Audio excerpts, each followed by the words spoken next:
I'm going to start with a goodbye. I'd like to apologize to the Russians for pronouncing these two words that I'm about to say, my goodbyes, with. But I felt Russia is the perfect country to use their language in this particular case, considering they've been more friendly to Africa than any other country. My goodbye is directed to all the subscribers who are about to unsubscribe. I would like to say Das Vidania or Paka, which is goodbye in Russian.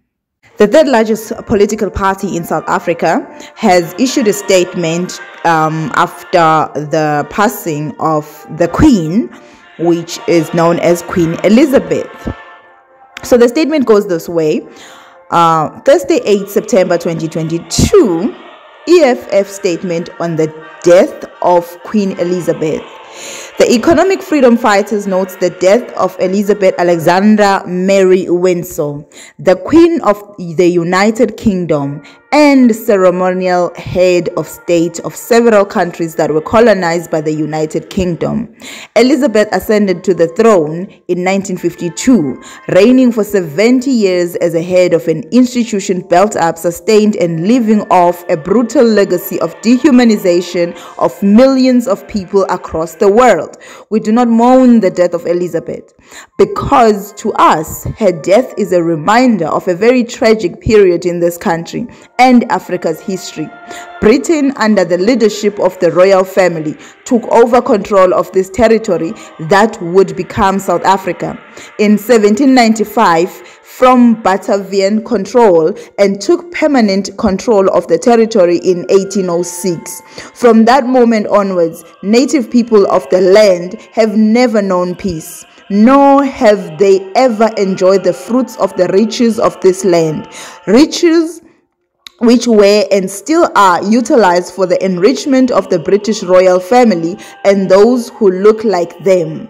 From 1811, when Sir John Cradock declared war against Amaxhosa in the Zooveldt in what is now known as the Eastern Cape, up until 1906, when the British crushed the Bambata Rebellion. Our interaction with the Britain under the leadership of the British royal family has been one of pain and suffering, of death and dispossession, and of dehumanization of African people. We remember how Nxele died on the aftermath of the Fifth Frontier War, how King Hintsa was killed like a dog on the 11th of May 1835 during the Sixth Frontier War, and had his body mutilated and his head taken to Britain as a trophy.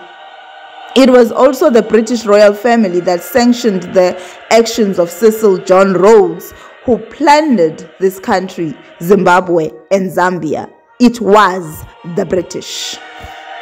So, of course, the letter is signed by the chief in commander, Julius Malema, who in many ways has changed his mind about a lot of things, except for one thing: his love for Africa and him willing to not kiss ass when it comes to what has happened in the history and what continues to happen to Africa.